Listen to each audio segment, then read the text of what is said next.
Amen. Heureux de vous retrouver après une semaine de congé.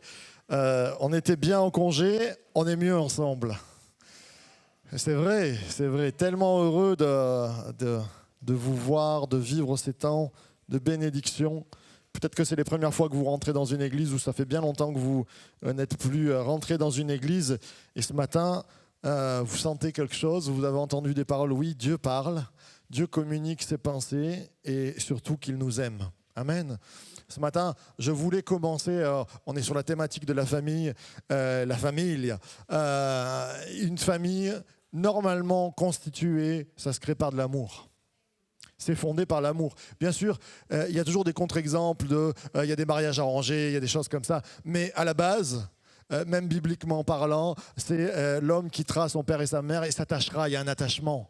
Et Dieu est attaché à nous, Dieu est attaché à toi. Amen. Dieu est attaché à Franck qui est en train de... Je l'embête. Amen.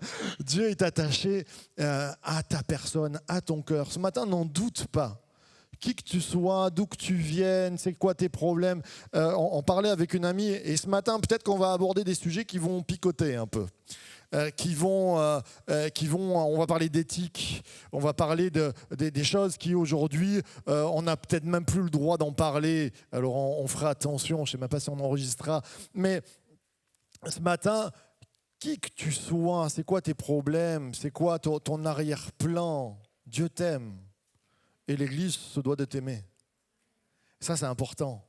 Et on va travailler sur l'équilibre qu'on a. Nous, l'Église, on a toujours une problématique. C'est que, je disais, c'est un peu schizophrénique d'être chrétien. C'est qu'à un moment donné, on est dans le monde, mais on n'est pas du monde.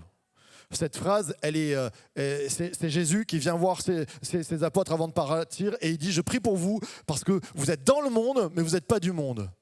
Ça veut dire quoi ça? Mais oui, c'est schizophrénique. Parce qu'à un moment donné, on est dans le monde et en plus, le Seigneur, il nous dit, ça aurait été facile que Dieu nous dise, vous êtes en rébellion, vous êtes en révolte, vous êtes en guerre contre le monde et voilà, basta. Et il y a d'autres religions qui prêchent ça, et ils vont et tout ce qui n'est pas de leur religion, ils font la guerre. Nous, le Seigneur nous a dit, aimez vos ennemis, aimez les mondes, aimez les gens qui sont dans le monde.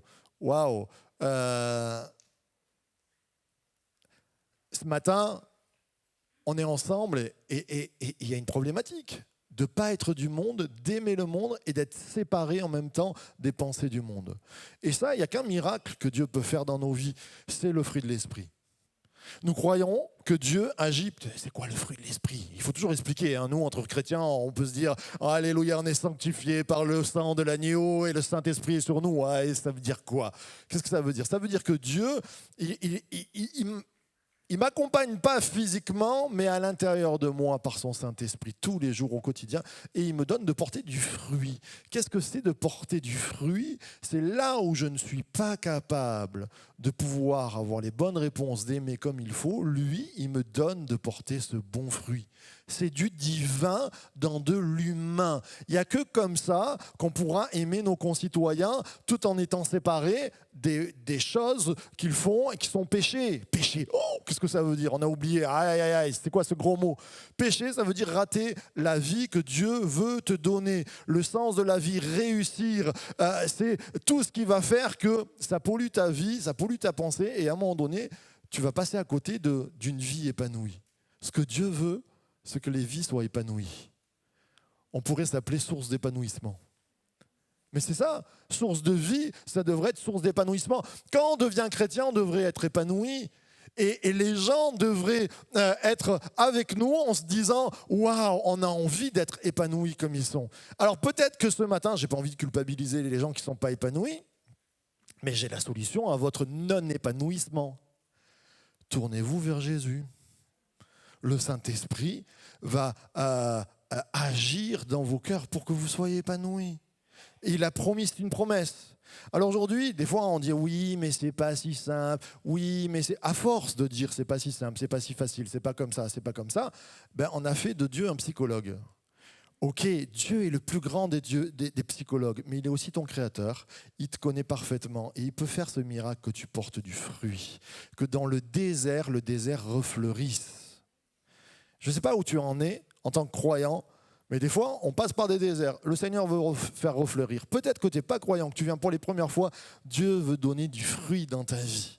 Mais ça passe par, quelquefois, ça c'est fou, je trouve que les non-croyants sont plus radicaux que les croyants ou les chrétiens. Et des fois, nous les chrétiens, à force de vouloir être consensuels, on commence à bouger des bornes et à faire des trucs un peu softisants, tout doux, tout léger, et on n'arrive à rien. Je pense qu'on l'a à peu près tous. Dans la vie, il y a deux sortes de personnes. Il y a ceux qui creusent, non, pardon, pour ceux qui connaissent. Et il y a ceux qui sont radicaux. Vous avez toujours les radicaux d'un côté qui disent c'est comme ça, faut y aller. Waouh, ça va vite, ça tabasse, mais après ça casse parce que la corde elle tire un peu trop fort. Et de l'autre côté, il y a toujours ceux qui sont tout doux, soft, cocooning. Ça avance pas, on est dans un méandre nébuleux, mais c'est sympathique. Le Seigneur nous appelle à être des gens équilibrés. Il y a des fois, il faut une radicalité dans nos vies. Il y a des côtés, il y a des moments où dans nos vies, il faut être radical, il faut couper avec certaines choses parce que ce n'est pas bon pour nous.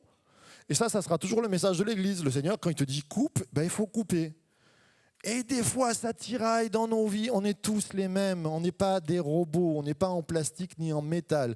Nous sommes humains. C'est normal d'avoir des tentations. Sinon, Jésus n'aurait pas dit résister à la tentation. S'il y a une personne qui n'a pas de tentation, c'est que c'est Jésus au milieu de nous.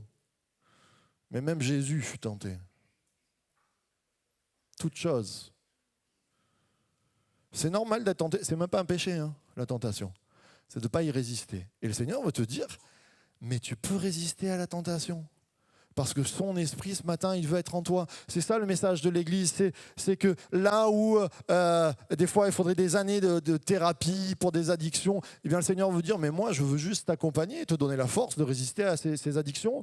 Je suis avec toi tous les jours jusqu'à la fin du monde, à tes côtés, en toi, pour te donner ce pouvoir, cette puissance. Je vous rappelle que la puissance de l'évangile, c'est le dunamis, c'est ce qui dynamite. Ça a donné le mot dynamite. C'est ça la puissance qui est parlée dans les évangiles. Paul va dire, je ne suis pas venu qu'avec des belles paroles devant vous. On peut dire des paroles et c'est bon. La parole, elle est créatrice. La parole, elle est encourageante. Mais il dit, je suis venu avec des actes de puissance. Il y a de la dynamite qui fait sauter les verrous. Il y a de la dynamite qui fait sauter des addictions. Il y a de la dynamite ce matin pour toi. Si tu la prends, amen, on peut acclamer le Seigneur. Alors, ce matin, j'aimerais parler d'un truc qui n'existe plus. L'honneur, la loyauté, la fierté. Aujourd'hui, mais c'est fou. C'est pas bien d'être fier. Par exemple, si tu es fier de ton pays aujourd'hui, ça dépend où tu es, c'est pas bien d'être fier de son pays. Et comme je le dis, en France, on a une culture où on ne nous a pas appris à être fiers de notre pays. Vous allez dans tous les pays, ils ont tous des drapeaux italiens, en Israël, israéliens, en Amérique. En France, on a les drapeaux du monde entier, sauf du nôtre.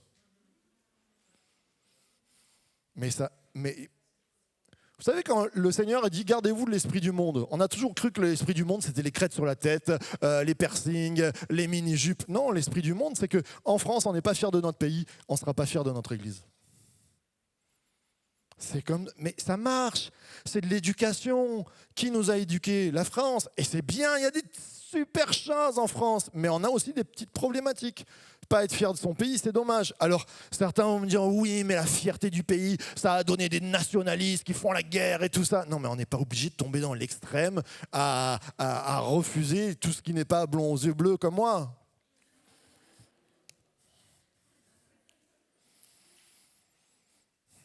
On va faire un party avec les chauves, nous.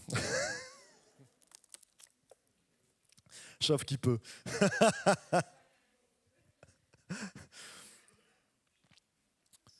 Ce matin, j'aimerais parler de la fierté de l'Église, la loyauté pour l'Église, l'honneur pour l'Église. À force de dire qu'on n'avait plus besoin d'Église parce qu'on était des chrétiens, l'Église, elle a été bafouée. C'est dommage, parce que c'est le projet de Dieu. Moi, j'aimerais être fier de ce que dit la parole de Dieu. J'aimerais être fier de mon Dieu. Qu'est-ce qu'il enseigne? Je suis fier de mon Église. Je sais que vous êtes là ce matin, je prêche à des convertis. Parce que si vous êtes là, c'est que vous êtes fiers de votre Église. Mais j'aimerais qu'on puisse être fier dans le sens de « je suis fier d'être chrétien ». Et Je ne l'ai pas sorti. Un jour, je la sortirai parce que j'ai eu des gens autour de moi qui m'ont dit « Ah non, fais pas ça quand même ». J'avais envie de faire une série, peut-être qu'un jour je vais vous choquer, hein, fier d'être religieux. Aujourd'hui, il y a plein de prédicateurs qui disent « On n'est pas religieux, je ne vis pas une religion, je vis une relation ». C'est quoi ton problème? Religion, ça veut dire relation. Pardon pour tous les prédicateurs qui disent ça, je comprends la pensée qui est derrière, mais Jacques va dire la religion pure et sans tâche, c'est de s'occuper de l'orphelin, de la veuve et de se garder du péché. Ça veut dire qu'il y a une bonne religion. Quand tu dis je ne suis pas religieux, ça veut dire que tu mets des versets à la poubelle. Moi, je suis religieux, je suis fier d'être religieux. Je vous choque ce matin peut-être. Alors parce que, oui, traditionnaliste, ok, je ne suis pas traditionnaliste. Légaliste, je ne suis pas légaliste, mais je suis religieux. Tous les dimanches, je vais à l'église, alléluia. Et ça ne me pose pas de problème, je suis très content d'aller à l'église. Vous allez me dire, c'est ton boulot. Ça ne serait pas mon boulot, j'y allais déjà. Hein. Et quand je suis en croisière, je suis super content de dire, je suis religieux, je suis chrétien. Il n'y a pas de problème à être religieux. C'est quoi le problème à être religieux? Aujourd'hui, on démonte peu à peu toute la culture chrétienne. Et c'est là où je veux nous amener, parce qu'on a honte de notre culture chrétienne. C'est pas être radical, dangereux, déséquilibré, de dire je suis content d'être religieux. Mais bien sûr, religieux, ça veut dire relié. Ce qui est relié à Dieu, waouh, c'est quand même une chance d'être relié à Dieu. Moi, ça m'aide au quotidien quand je vais pas bien d'être relié à Dieu. Ça me donne une force. Et j'aimerais entendre un applaudissement de ceux qui croient qu'ils sont reliés à Dieu ce matin.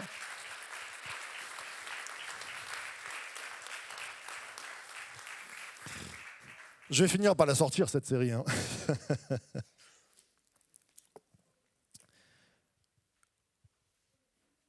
C'est fou comme des principes qui étaient normaux, bien, aujourd'hui, sont plus bien. Et la parole de Dieu nous dit, dans les derniers temps, le bien sera appelé mal, le mal sera appelé bien. Il y a un verset où Jésus est confronté, c'est un contexte où il y a une possession. Oui, il y a des démons sur la terre, ça existe. Il y a des gens qui sont possédés par des démons.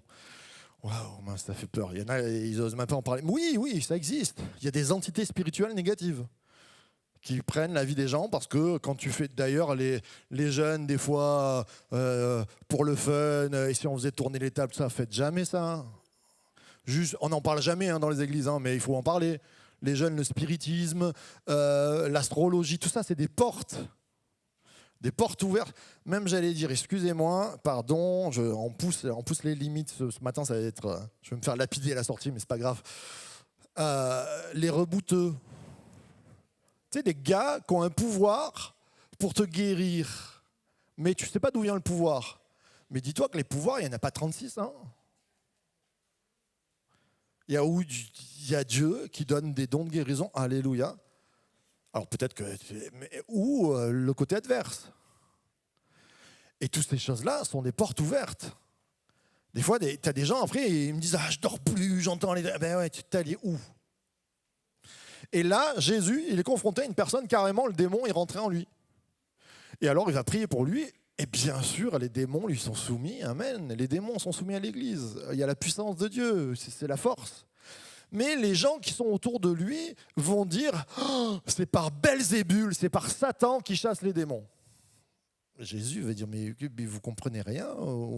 Il va dire « Mais quelqu'un de la même maison ne peut pas chasser l'autre de la même maison. C'est juste le côté adverse. » Et il va dire cette phrase juste après. Alors, attends, est-ce que j'ai la main? J'ai pas la main. Il n'y a pas la clé peut-être. Au secours, Cathy. Oui, mais si tu peux passer, ça va le remettre en route, je pense. Voilà, c'est bon. Avec ou pas, on va commencer. Et Jésus va dire, celui qui n'est pas avec moi est contre moi. Et celui qui n'assemble pas avec moi disperse. Il va se mettre en opposition et il va dire, mais Satan, il ne peut pas être avec moi. C'est division. Mais en même temps, il y a une globalité dans ce qu'il va dire. Il va dire, celui qui n'est pas avec moi dans mon message, ben, il n'est pas avec moi. Être avec, parce que des fois, on peut être neutre.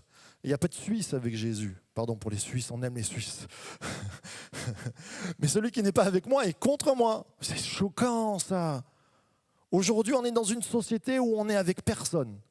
Il faut être d'accord avec tout le monde. Jésus ne dit pas ça. Il dit celui qui n'est pas avec moi, il est contre moi. Wow, ça pique. Et le consensus, Jésus. Non mais là, moi, je vois bien des penseurs d'aujourd'hui dire Jésus quand même. Non, ça on ne peut pas dire ça. Seigneur, là, ce n'est pas très bienveillant ce que tu es en train de dire. Celui qui n'assemble pas disperse, ça ne va pas. Ce n'est pas un message positif. Et puis, il y en a d'autres, des paroles. Je ne suis pas venu amener la paix, je suis venu amener l'épée. Et si on l'enlevait, cette parole? Alors là, les radicaux disent non. Ce que je suis en train de vous dire, c'est qu'à un moment donné, à force de diluer le message de l'Église et faire que chanter comme des cigales, on va perdre. Vous savez, Jésus a dit « Je vous appelle mes amis », et je sais que M. Pudu le connaît par cœur. « Je vous ai appelé amis, mais je vous appelle amis parce que vous avez gardé mes commandements. » Alors là où je vais nous amener petit à petit, c'est toujours dans l'équilibre. Le premier des commandements, c'est « aime ton Dieu ». Et le deuxième, c'est « aime ton prochain ». J'ai souvent prêché sur « aime ton prochain ». On sait mal aimer notre prochain. Et aimer notre prochain, ce n'est pas être en guerre contre lui. C'est prier pour lui, c'est l'accueillir comme il se doit. Et comme je disais ce matin, on accueille quiconque ici. Mais aime ton Dieu, c'est aussi respecter les commandements. C'est respecter sa parole. Des fois, il y a des paroles qui nous choquent. Mais si Dieu les a dit, il faut peut-être les regarder de près. Alors, celui qui n'est pas avec moi est contre moi. Et celui qui... Aujourd'hui, je parlais du bien et du mal. On a des lois qui sont passées. Il y a moins de 100 ans, ça aurait été fou. Il y a 50 ans, peut-être 70 ans, on se serait dit « non mais jamais de la vie ». C'est comme si je vous dis dans 5 ans, on passe une loi qu'on a le droit de tuer tous les chauves. Non mais là c'est rigolo. Imaginons. Mais on se dit Amazon, achat perruque. Vous me dites mais c'est n'importe quoi. Mais il y a des évolutions qui, aujourd'hui, ça fait 50 ans qu'on baigne dedans, on ne se pose même plus la question. On n'a même plus le droit de se poser la question parce que c'est la loi qui le dit. Par exemple, on y va à plein dedans, on va parler d'éthique ce matin. L'éthique est en train de changer. Mais on a des mois de la fierté, le mois de juin, il y a des drapeaux de partout dans toutes les grandes capitales, même dans les petites villes. Ok. Je comprends, je veux bien l'entendre, mais est-ce qu'on a le droit au moins d'en parler encore? On n'a plus le droit d'en parler. Aujourd'hui, de se dire, il y a un footballeur qui n'a pas mis le t-shirt avec le mois de la fierté, ça a été un tollé général. On peut en discuter peut-être. Aujourd'hui, on a des impressions et je vous dis, peu à peu, l'Église sera muselée.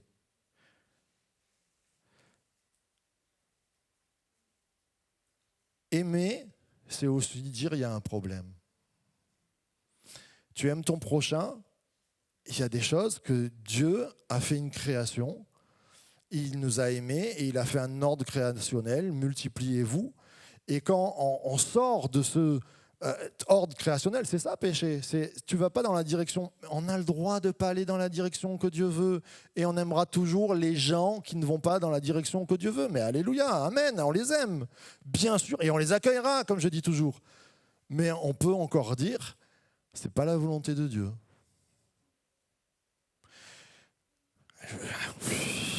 Il y en a, ils se disaient, où il s'est embarqué, Marc, là-dessus. C'est pas grave, on y va. Moi, j'étais vraiment, je suis marqué.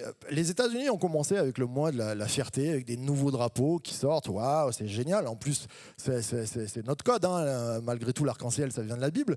Et je me dis, nous, ok, Ok, mais, il y a des gens qui accueillent ce mois-là avec la fierté.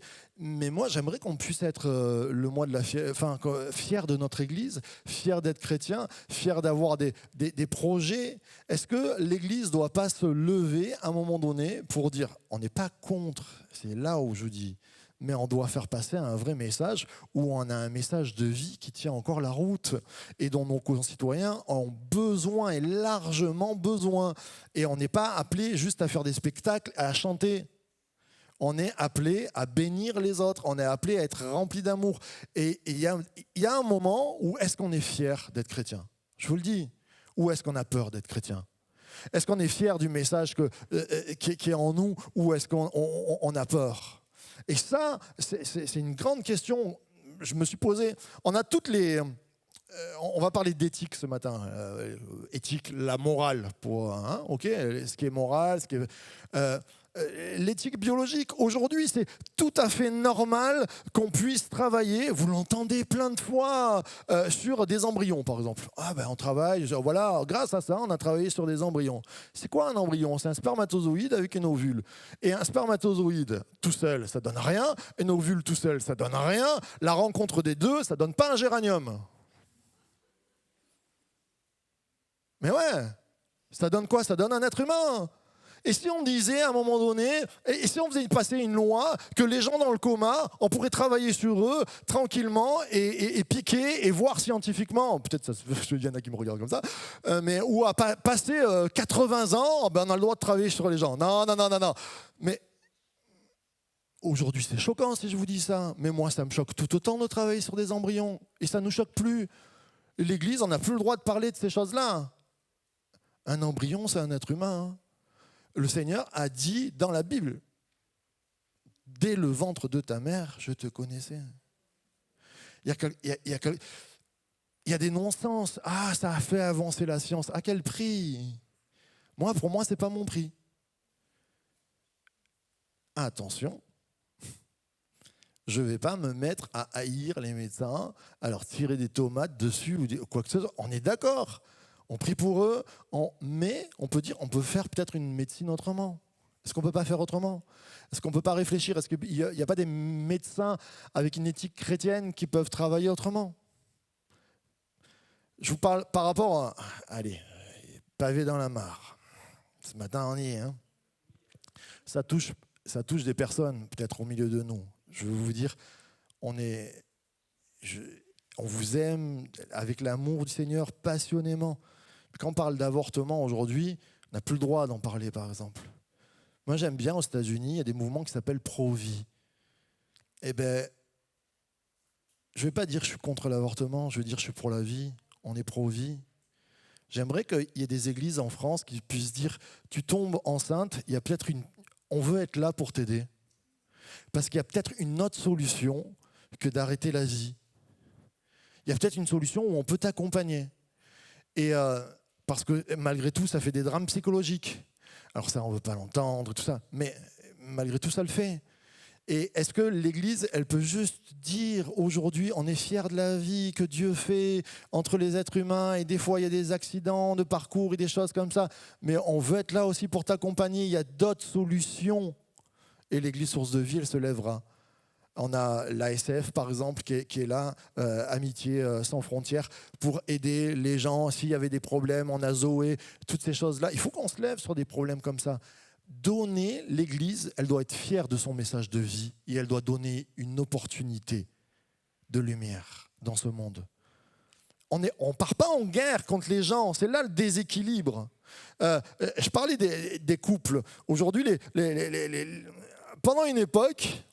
Avec une petite phrase de Paul, on est parti à fond les ballons sur dire être en couple, c'est pas bon, ça va apporter des problèmes. Et donc on a fait des prêtres et des bonnes sœurs. C'est-à-dire, tu voulais servir le Seigneur à fond, c'est même pas la peine de te marier, compte pas là-dessus. C'est pas ce que Paul a dit. Il a dit, pour gagner du temps, moi, dans ma vie, dans ma mission, il vaut mieux pas que je sois marié, sinon je ferai des enfants orphelins, parce qu'un jour je vais mourir rapidement, parce qu'il y avait toute une problématique, ma femme, elle sera en danger, donc il préférait pas se marier. Ça se comprend dans le contexte.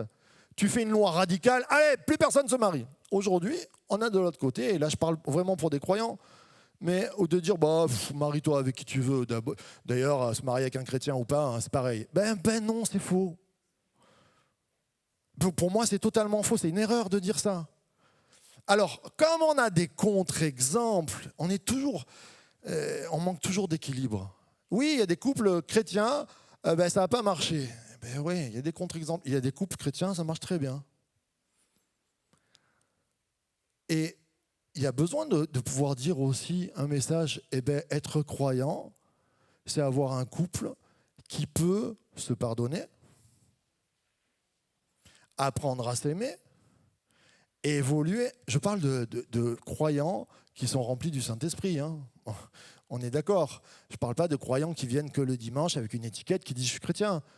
Je dis quand on est chrétien, on doit pouvoir se remettre en question, pouvoir se parler, se dire là ça ne va pas, et évoluer. Et ça, moi je dis il y a un plus.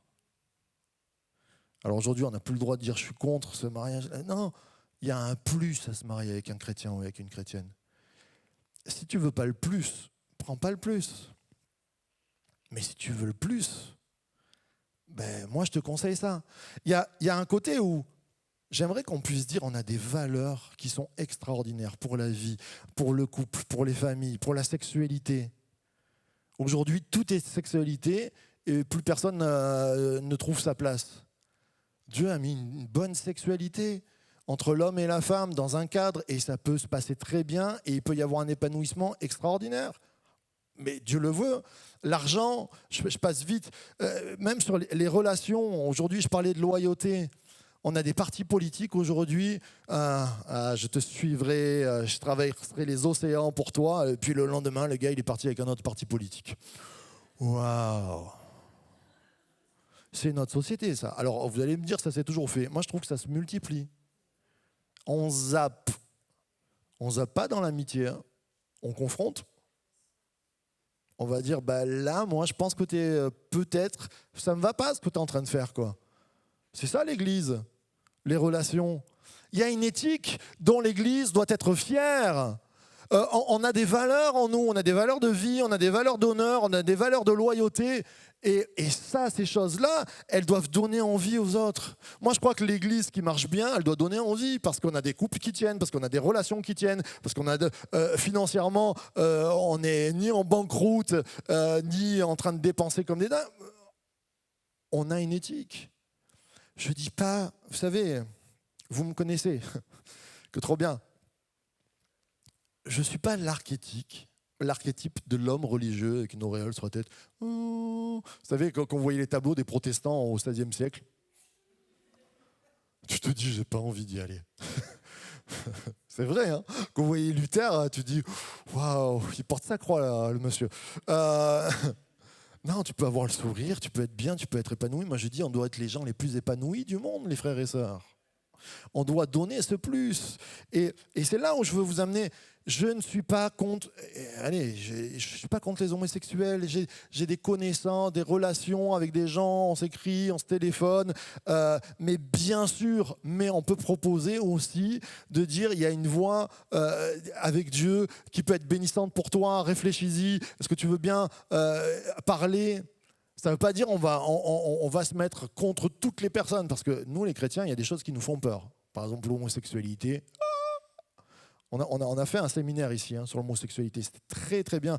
On en refera peut-être. Une personne qui a un voleur invétéré, on l'accueille à l'église et on lui dit là, il y a des problèmes. L'homosexualité, pour nous, bibliquement, c'est peut-être anti-créationnel. Ok, mais on l'accueille à l'église, on aime, et on peut dire notre message créationnel. On peut en parler, sans qu'on se fâche. Et en même temps, on est bénissant, et on veut bénir le monde entier. Nous ne sommes pas du monde, on est dans le monde. Même le langage. J'ai travaillé avec des équipes de chrétiens, de pasteurs. Waouh, ils disaient des gros mots à toutes les 2 phrases, quoi. Ah, c'était fun. Il y avait un côté fun. La Bible, elle me dit qu'il n'y ait pas de paroles vaines dans ta bouche. Alors comme je le dis, des fois, il m'arrive de dire des bêtises. Il m'arrive de... on n'est pas des... Voilà, c'est pas un monastère, l'église. Mais des paroles vaines, c'est-à-dire aussi des paroles qui sont lourdes, des gros mots, des choses comme ça. On est dans une société où même le président de la République, il n'y a pas si longtemps que ça, il a dit, en parlant poliment, j'embête certains Français. Et c'était pas en sortant du squash, fatigué, avec un micro, ah, qu'est-ce que vous pensez de ça? Et j'embête les Français. Non, ok, on aurait pu le comprendre, c'était écrit, c'était pesé, c'était relu. Et là, il y a une culture aussi du, ah mais on peut dire n'importe... Non. Moi je dis en tant que croyant, on ne dit pas n'importe quoi. On n'est pas des gens grossiers, on est des gens qui amenons des paroles d'encouragement, des paroles créatrices, des paroles bénissantes. Et dans le langage, dans les relations, on doit prier. Comme je vous disais, moi, jeune, j'étais un grand coléreux. Je priais pour ça, pour que Dieu me libère de cette colère. Parce que quand tu es en colère dans tes relations. Quand tu es en colère dans tes relations, ça finit souvent mal. Nous, les repas de famille où quand j'étais jeune, je pétais un plomb, maman qui me tirait la manche, qui pleurait parce que avec papa, je lui criais dessus, je partais dans la chambre. Ouais, c'était ça. J'étais chrétien. Alléluia, Jésus est bon. Dimanche 11h. Dimanche 15h. Quoi? Qu'est-ce que tu dis? Eh, frangin, t'as pas la source de vie en toi. C'est pas chanter qui fait de nous des croyants. La culture qu'il y a dans la Bible, elle est bonne, elle est parfaite. Il n'y a rien à enlever. Elle t'amène vers la vie. Et le péché, il te fait rater tes buts. Et on a besoin de dire, Seigneur, j'ai besoin de toi dans ma vie. J'ai besoin de cet esprit. Je passerai à un texte vite, rapidement. Hop là, ça va. Alors, dans l'église, active ou pas, il y a ce texte qui nous dit, allez, on peut se lever pour lire la parole de Dieu, ça nous fera respirer. Dites-vous que votre pasteur vous aime, j'espère que vous l'aimez encore. Jésus entra de nouveau dans la synagogue, il s'y trouvait un homme qui avait la main paralysée. Il observait Jésus pour voir s'il guérirait le jour du sabbat. C'était afin de pouvoir l'accuser. Jésus dit à l'homme qui avait la main paralysée, « Lève-toi là au milieu ». Puis il leur dit, « Est-il permis, c'est Jésus qui parle, le jour du sabbat, de faire du bien ou de faire du mal, de sauver une personne ou de la tuer ?» Mais ils gardèrent le silence. Alors il promena sur eux un regard de colère, et peiné de l'endurcissement de leur cœur, il dit à l'homme, tends ta main, il la tendit, et sa main fut guérie. Amen, amen et amen. On est dans un contexte particulier, donc il y a quelqu'un qui a une main sèche, c'est-à-dire qu'il ne peut plus bouger sa main, mais c'est le jour du sabbat, c'est comme si nous, c'est le jour du dimanche, et on n'a pas... Et pour eux, il ne faut pas faire d'action. Si vous allez en Israël, tu n'appuies même pas sur les boutons de l'ascenseur, c'est automatique. Tu ne dois pas faire rien du tout. Ils poussaient à l'extrême. Et donc, c'est fou. Dans la synagogue, l'endroit où il y a le Dieu du miracle, on était venu à en dire, à faire que c'était plus possible et que c'était interdit parce que c'était le jour du sabbat. Et donc, c'était choquant pour eux que Jésus veuille guérir une main sèche. Waouh, intéressant. En même temps, je pense qu'il y a une image derrière ce contexte. Quelquefois, je pense que nos églises, je jette un caillou encore, ont des mains sèches. Ça ne va pas dans nos vies. On est devenu... asséché. C'est-à-dire que quand tu as une main sèche, c'est que tu n'as plus le pouvoir d'agir, tu n'as plus le pouvoir de travailler, tu n'as plus le pouvoir de te défendre, tu n'as plus le pouvoir de donner quelque chose. Ni donner, ni te défendre, ni agir, ni travailler.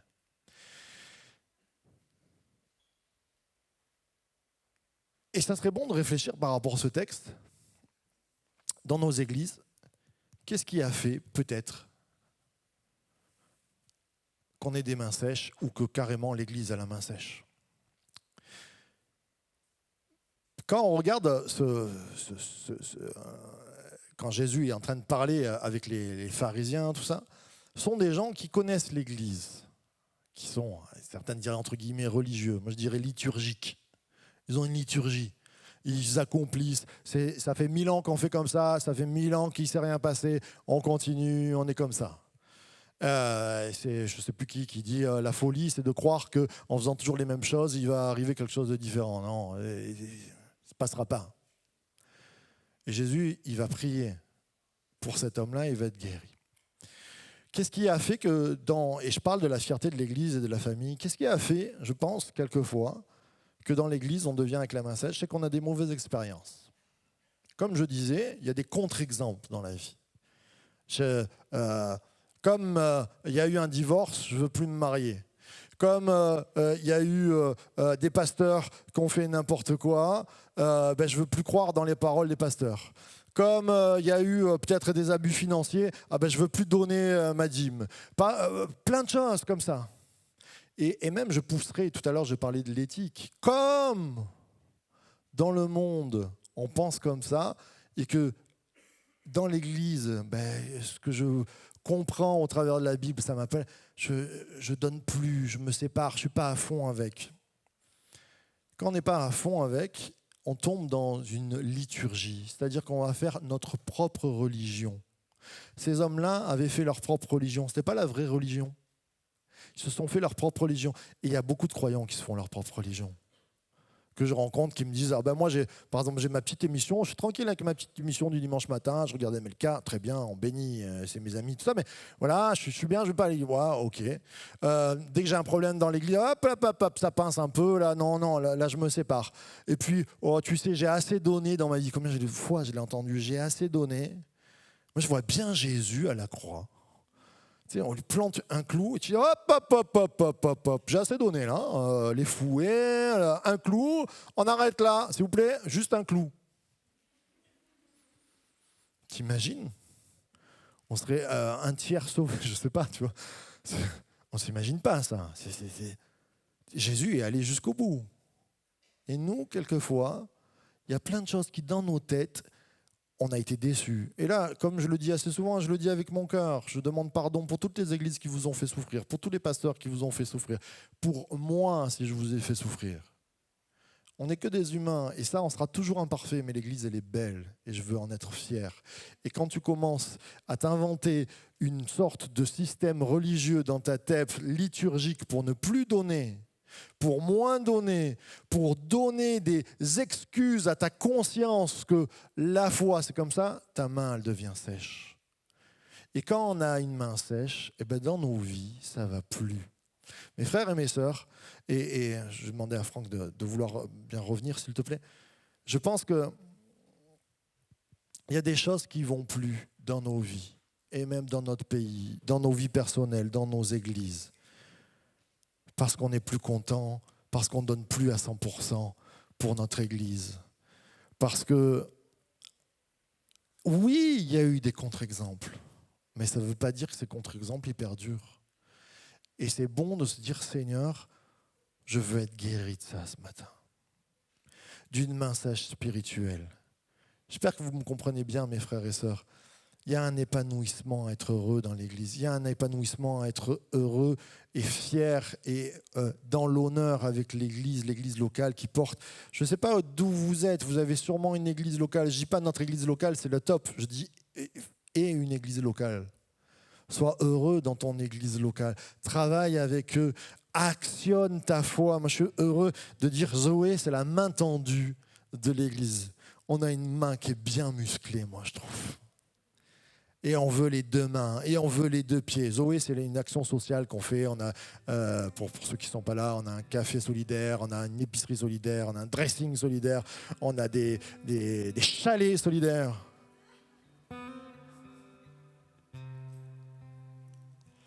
Mes frères et sœurs, c'est important. J'aimerais qu'on se concentre. Ce matin, il y a peut-être des cases entières où tu as une main sèche, où tu ne te sens plus d'agir. Il n'y a pas marqué dans la Bible, il était trop vieux pour agir. Pas marqué. Caleb, un bel exemple. Siméon, un bel exemple. Il n'y a pas de trop vieux. Il n'y a pas de trop jeune. Pas de trop chauve. Il n'y a pas de « je suis trop pécheur ». Je suis trop impur. C'est pareil pour le lépreux. Il y a un lépreux qui arrive, tous les religieux disent hop, hop, hop, hop, lépreux. On lui avait donné une clochette. Les gars, ils avaient la lèpre, ils faisaient lépreux, lépreux, tout le monde fuyait. Qu'est-ce que fait Jésus? Il s'approche du lépreux et il touche la main du lépreux. Waouh, il resociabilise. J'ai envie de te dire, il n'y a aucun péché qui ne peut te séparer de l'amour de Dieu si ce matin tu veux t'en défaire. Il n'y a rien. Et on est tous du même bois, du même acabit, de la même chair, de la même poussière. Et il y a de la poussière des fois sur nos pieds. Et des fois la poussière elle a tellement stagné que notre main s'est pétrifiée. Elle ne s'est pas asséchée, elle s'est pétrifiée. Ce matin on va faire sauter la poussière.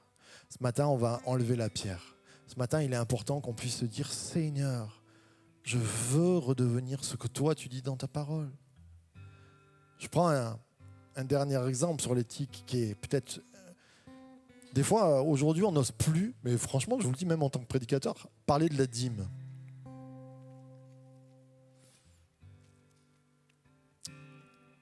Pendant 2 ou 3 ans, pour être membre ici, j'avais mis être membre de l'association, on a notre AG en plus tout à l'heure, c'est bien, c'est donner la dîme de ses revenus. Et c'était super choquant pour plein de personnes. Et je vous le dis, cette année, je suis revenu en arrière, j'ai dit donner la dîme. Mais je me dis, si la Bible m'enseigne, et j'en suis sûr, je peux vous le prouver, on peut se prendre une étude, je l'ai déjà fait, que ma dîme, 10% de ton salaire, Marc, mais ça craint, c'est une secte ton truc. Ben non, il y a des chrétiens depuis des milliers d'années qui donnent leur dîme, qui le font avec joie.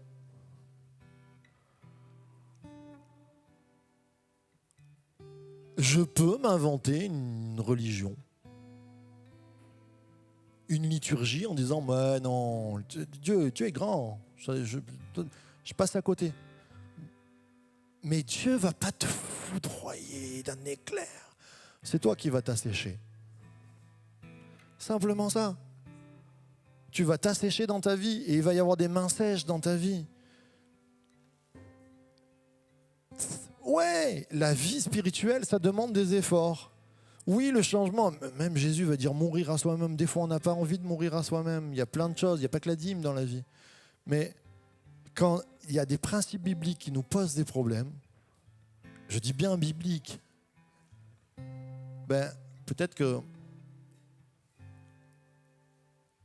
on peut regarder nos vies, s'il y a des assèchements, c'est peut-être ces problèmes-là.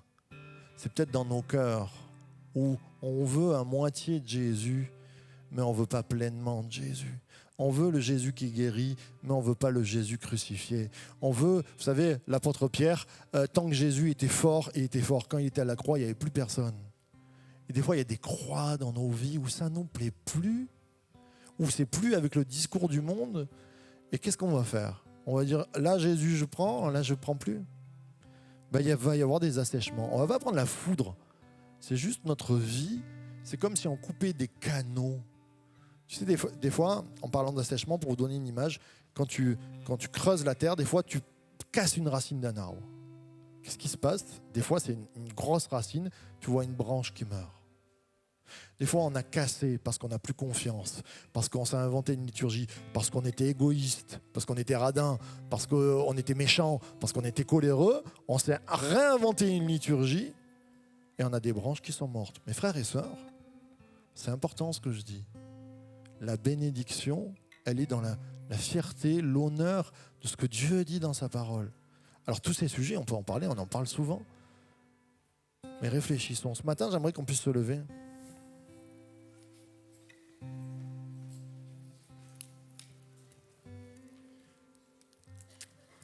Comme je le dis souvent, je ne regarde pas qui lève la main, qui s'engage pour Dieu. Je ne suis pas un pasteur qui comptabilise, je ne regarde rien. Même pas l'argent qui rentre dans les caisses, je ne sais pas qui donne, quoi que ce soit. Jamais je regarde. On est dans un partage, on est dans une famille. Mais ce que je vous ai dit ce matin, C'est pour ton cœur, parce que je le vis dans ma vie, parce qu'on a tous des luttes et des combats, parce qu'on sera tous tentés jusqu'à la fin de nos vies, parce qu'on sera tous tentés des fois de faire 3 pas en arrière parce qu'on était fatigué. Mais ce matin, des gens qui ont besoin de guérir d'une main sèche, en ayant une honnêteté avec Dieu, en disant Seigneur, moi j'y arrive pas. Et c'est vrai, on n'y arrive pas des fois. Tellement de choses qui viennent ligaturer tout notre espace de vie, qui viennent enchaîner notre façon de penser. On a tellement de mauvaises expériences peut-être. On a des souffrances. Le seul conseil que je peux vous donner, c'est Seigneur Jésus, je veux me repentir et je veux marcher à 100% avec toi, 100% dans ce que tu me dis. Vous êtes converti, tu as peut-être besoin d'une reconversion. Tu as peut-être besoin de tout redonner à Jésus, complètement. Tu as peut-être besoin de retrouver une passion, de retrouver un feu ce matin. Tu as peut-être besoin juste de trouver Jésus. Alors ce matin, et moi je suis le premier, il y a des pans de ma vie où j'ai besoin de reconversion, de passion avec Jésus. Besoin d'un feu nouveau, besoin d'une éthique nouvelle, besoin d'une sanctification nouvelle, besoin d'un amour nouveau, besoin d'un partage nouveau, d'un renouvellement. Alors, ce matin, tu lèves la main entre toi et le ciel, entre toi et Dieu, pour ta main sèche. Seigneur Jésus, souffle sur nos vies. Seigneur, je te prie, ce matin, pour nos vies, pour nos cœurs qui sont fatigués, qui ont été meurtris peut-être, qui ont été stressés, qui ont été trahis et qui n'ont plus envie de donner. Seigneur, je te prie de faire renaître l'espérance là où il n'y a plus d'espérance. Je te prie de faire comme cette pluie qui, quand elle tombe, il y a l'herbe qui repousse, que l'herbe repousse, qu'il y ait le vent frémissant de la pluie de l'arrière-saison, que ce matin, ensemble, nous soyons, Seigneur, revivifiés par ta bonne présence. Fais-nous porter du fruit. Mais ce matin, nous voulons entendre ta voix et nous voulons dire à 100%, je veux m'engager avec toi. À 100%, je veux croire à ta parole. À 100%, Seigneur Jésus, je veux me repentir de ma façon de penser et te dire, je te fais confiance, Seigneur Jésus. Alléluia. Et comme dit Jésus, parce que le Seigneur a le pouvoir de pardonner les cœurs, il a aussi le pouvoir de guérir. Ce matin, tu as peut-être une main sèche physique, tu as peut-être un corps qui est sec, qui est fatigué, viens sur le devant. On va prendre un chant qui nous dit ma passion elle est pour toi, mais venez sur le devant, on va prier aussi pour que vous soyez guéris. On croit que Dieu agit aujourd'hui et qu'il est capable de pardonner, mais il est capable de guérir aussi. Alors viens pour ton corps sec, viens pour ta fatigue, viens sur le devant, on va prier. Amen.